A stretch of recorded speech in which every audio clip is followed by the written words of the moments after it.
Référendum en Macédoine, un camouflet pour l'UE et l'OTAN.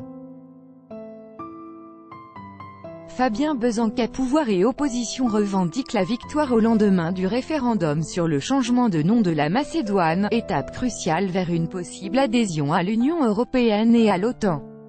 Cette légitimité contestée complique les plans du gouvernement. Ce que regrette le général Dominique Trinquant, pour qui le pays a son avenir en Europe. Êtes-vous pour l'adhésion à l'UE et à l'OTAN, en acceptant l'accord avec la Grèce? Voici la question à laquelle devaient répondre les électeurs macédoniens le 30 septembre. Et si le camp du « oui » exultait au lendemain du scrutin avec plus de 91% de votes favorables, son enthousiasme était quelque peu refroidi par le très faible taux de participation. En effet, les 36,91% d'inscrits ne donnent pas la légitimité attendue au camp du « oui ». En juin dernier, les premiers ministres macédoniens Zoran Zaev et grec Alexis Tsipras ont signé un accord prévoyant de changer le nom de la petite nation des Balkans en « République de Macédoine du Nord ». Source d'une brouille diplomatique qui dure depuis un quart de siècle, le nom de « République de Macédoine » irrite fortement Athènes, qui considère qu'il s'agit d'une appropriation culturelle et patrimoniale. Pour les Grecs, la Macédoine reste la province septentrionale autour de Thessalonique. Un différend qui pousse les Hellènes, membres de l'UE et de l'OTAN, à bloquer toute initiative macédonienne pour joindre l'Alliance ou l'Union européenne. Les opposants du social-démocrate Zoran Zaev voient dans cet accord un renoncement humiliant. Nous n'avons pas de problème de nom ou d'identité ici, nous avons un problème sur le fait que quelqu'un d'autre nous l'impose, a expliqué à l'AFP Anna Bobinkova-Mijakowska, professeure de philosophie de 47 ans. De nombreux appels au boycott ont donc été lancés avant le scrutin. Pour le principal opposant et chef de file de la droite Hristijan Mikoski, le gouvernement a perdu sa légitimité. L'UE, l'OTAN et Washington se félicitent. Plus qu'une question relative à l'héritage d'Alexandre le Grand, c'est bien la fin du blocage grec concernant l'adhésion macédonienne à l'UE et à l'OTAN qui est au centre des débats. Pour preuve, la question posée lors du référendum ne faisait pas mention de la République de Macédoine du Nord. Je pense que l'immense majorité des citoyens qui ont voté ont choisi la voie européenne, déclarait quant à lui le Premier ministre macédonien après le scrutin. L'enjeu numéro 1 est l'Union européenne. Le gouvernement met cela en avant car il aimerait beaucoup la rejoindre. Je ne pense pas que le fait que 2/3 des électeurs ne se soient pas déplacés traduise un refus de l'UE. Je pense au contraire que le peuple macédonien souhaite l'intégrer car elle représente pour lui l'avenir sur le plan du développement. Je rappelle que les élections qui touchent à l'Union européenne ont du mal à mobiliser, analyse pour Sputnik France Dominique Trinquant, général à la retraite de l'armée française devenu consultant. Les dirigeants bruxellois se sont d'ailleurs félicités de la victoire du « oui », malgré son manque d'assises électorales.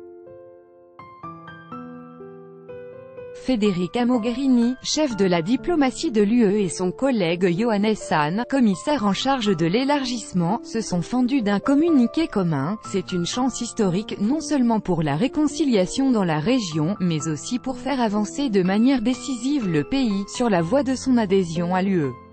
L'OTAN et les États-Unis se sont également joints au concert de louanges. L'Alliance a appelé tous les dirigeants politiques et les partis à saisir cette occasion historique. Du côté de Washington, le département d'État a publié un communiqué.